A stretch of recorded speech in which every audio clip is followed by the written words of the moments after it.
Hello students, welcome back. Our previous video was an introductory video. Now today, let's start the chapter.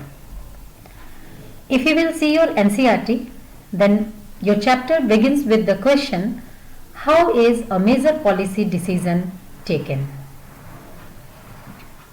आप अपनी book open करेंगे, page number 79.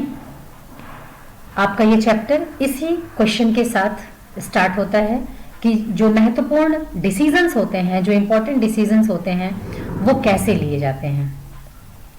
कभी कभी आप लोगों के मन में भी ये सवाल आता होगा कि जो सरकार इतने सारे डिसीजंस लेती है, जो लॉज बनते हैं, आफ्टर ऑल इनका प्रोसीजर क्या है, क्या नॉर्म्स फॉलो होते हैं, कैसे कभी तो कुछ एक आइडिया होता होगा, फिर उस आइडिया पे वर्क होता होगा, फिर उस आइडिया को अच्छे से समझ करके तब फाइनली उससे रिलेटेड डिसीजन लिए जाते होंगे और तब फिर लॉ बनती होगी. तो क्या है वो प्रोसीजर, कैसे होता है ऐसा, इन सभी चीजों को हम इस चैप्टर में डिस्कस करेंगे वन बाय वन.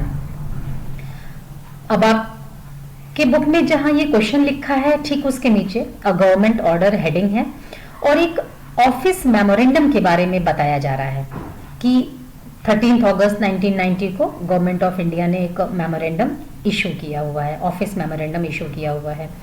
तो इस पर्टिकुलर मेमोरेंडम को पढ़ने से पहले हम ये समझ लें कि ये मेमोरेंडम होता क्या है. तो बहुत सारे मीन्स हैं कम्युनिकेट करने के.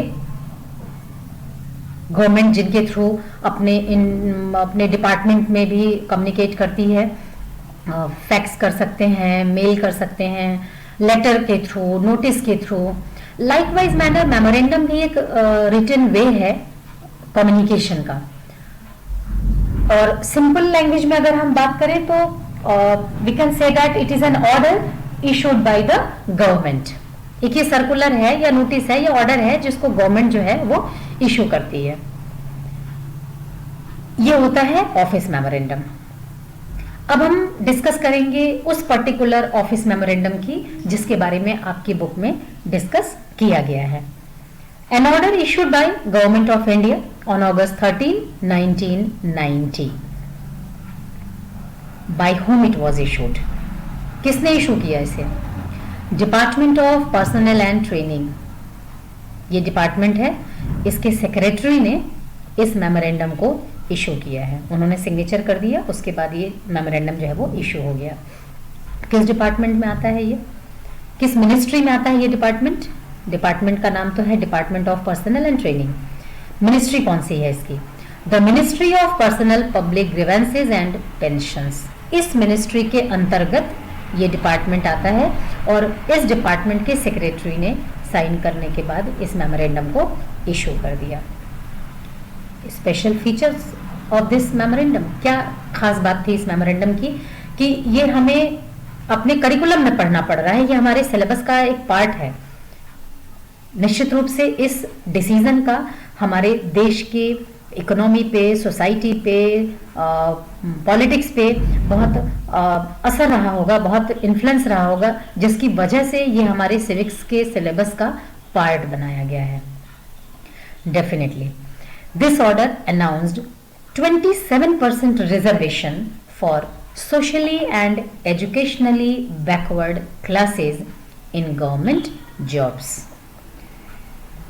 तो मैं आपको बता दूं कि ये जो यहां हम ऑफिस मेमोरेंडम में ये हम देख रहे हैं ऑर्डर, इसे मंडल कमीशन ने रिकमेंड किया था. इसके पहले ऑलरेडी हमारे देश में रिजर्वेशन प्रैक्टिस में है और 22.5% reservation was given to SCs and STs in India for their upliftment. क्योंकि ये वो ग्रुप था जो बहुत ज्यादा सप्रेस किया हुआ था. And after independence, the constitution framers decided to give them this reservation under protective discrimination, so that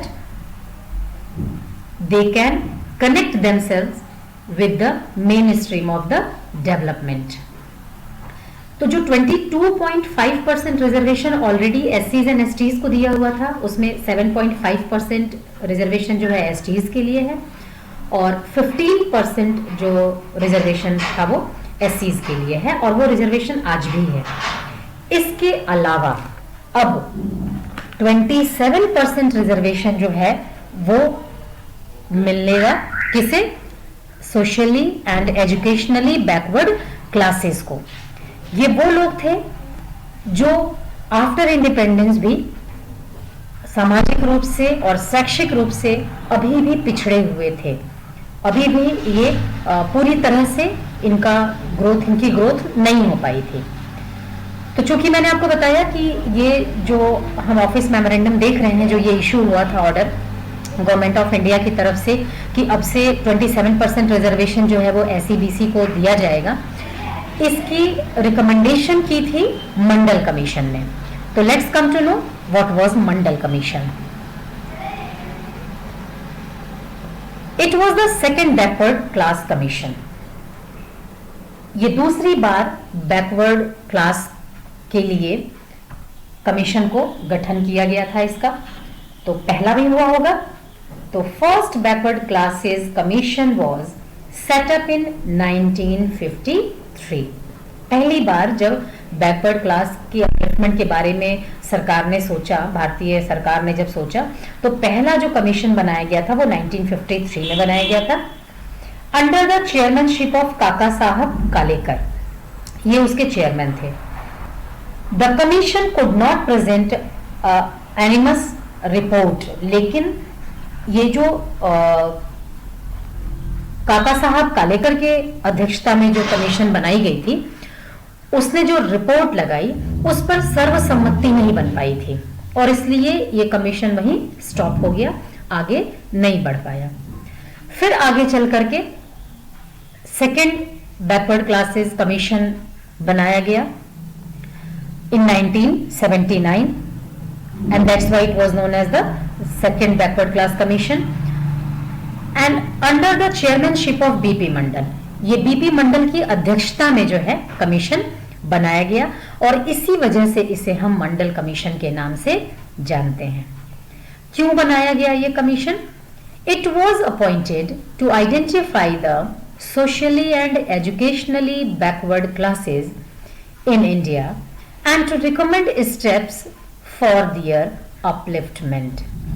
इस उद्देश्य से इस कमीशन का गठन किया गया कि ये कमीशन पूरे अपने देश भारत में सर्वे करेगी और इस बात को आइडेंटिफाई करने की कोशिश करेगी कि ये 79 की बात हो रही है और हम इंडिपेंडेंट हो गए थे 47 में, और तब से लेकर अब तक अभी भी ऐसे कौन से बैकवर्ड क्लासेस हैं, ऐसा कौन सा तबका है हमारे समाज का जो शैक्षिक रूप से और सामाजिक रूप से अभी भी पिछड़ा हुआ है। उनको किस तरीके का हम सपोर्ट करें ताकि वो इक्वलिटी के साथ अपना लाइफ जी सके, क्योंकि हमारे यहाँ डेमोक्रेसी है and democracy deals with the equality. तो इन सारी बातों को ध्यान में रख करके मंडल कमीशन का गठन किया गया और this commission gave its report इन 1980। 79 में इसको बनाया गया और 1980 में इसने अपनी रिपोर्ट लगाई। अब देखते हैं कि मंडल कमीशन ने क्या रिपोर्ट दिया।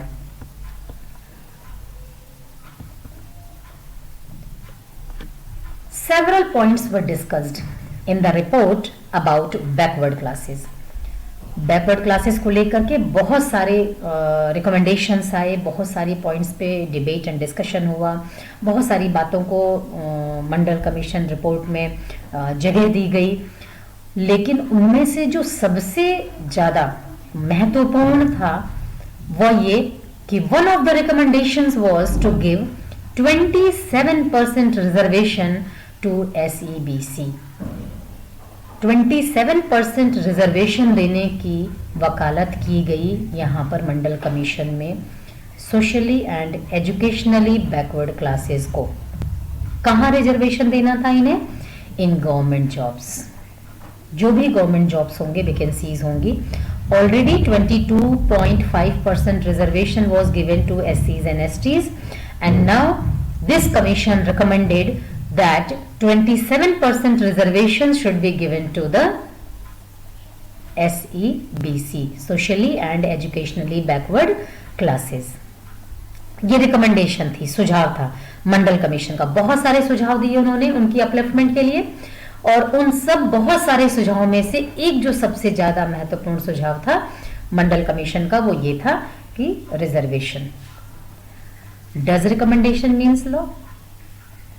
अभी हमने प्रीवियस वीडियो में देखा कि गवर्नमेंट ऑफ इंडिया ने एक ऑर्डर इशू किया है और जहां ये बताया गया है कि 27% रिजर्वेशन हमें देना है एसईबीसी को, और अभी हम यहां पढ़ रहे हैं कि इस रिजर्वेशन के बारे में मंडल कमीशन ने रिकमेंडेशन दिया था। तो क्या लगता है आपको कि हम बस रिकमेंड कर दें और उसका मतलब ही कानून हो जाता है?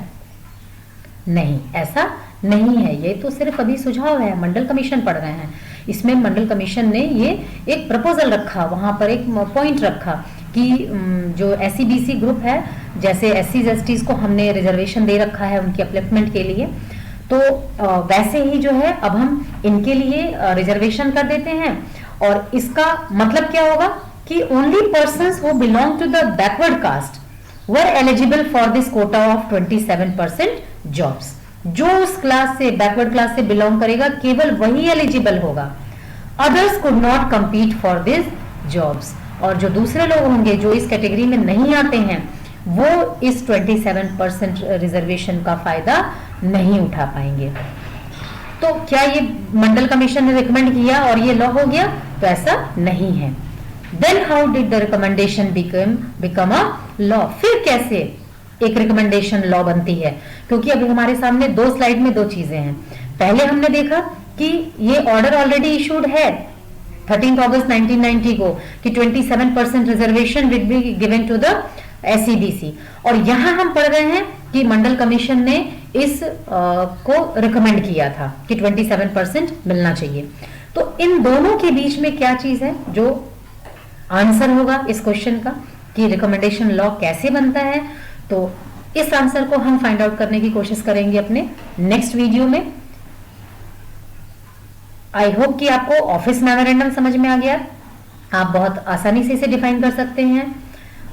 जो ऑफिस मेमोरेंडम 13 अगस्त 1990 को गवर्नमेंट ऑफ इंडिया ने इशू किया, उसका स्पेशल फीचर क्या था, उस ऑर्डर को किस डिपार्टमेंट ने इशू किया, वो डिपार्टमेंट किस मिनिस्ट्री के अंडर में आता है, मंडल कमीशन क्या था, कब गठन हुआ इसका, किसकी चेयरमैनशिप में ये बना, व्हाई इट वाज फॉर्म्ड, क्यों इसको बनाया गया था, और मंडल कमीशन की रिपोर्ट क्या थी। आई होप कि ये सारे पॉइंट्स आपको क्लियर हो गए होंगे। ये जो लास्ट क्वेश्चन है, how did the recommendation become a law, इसका आंसर को हम फाइंड आउट करेंगे अपने नेक्स्ट वीडियो में। Thank you.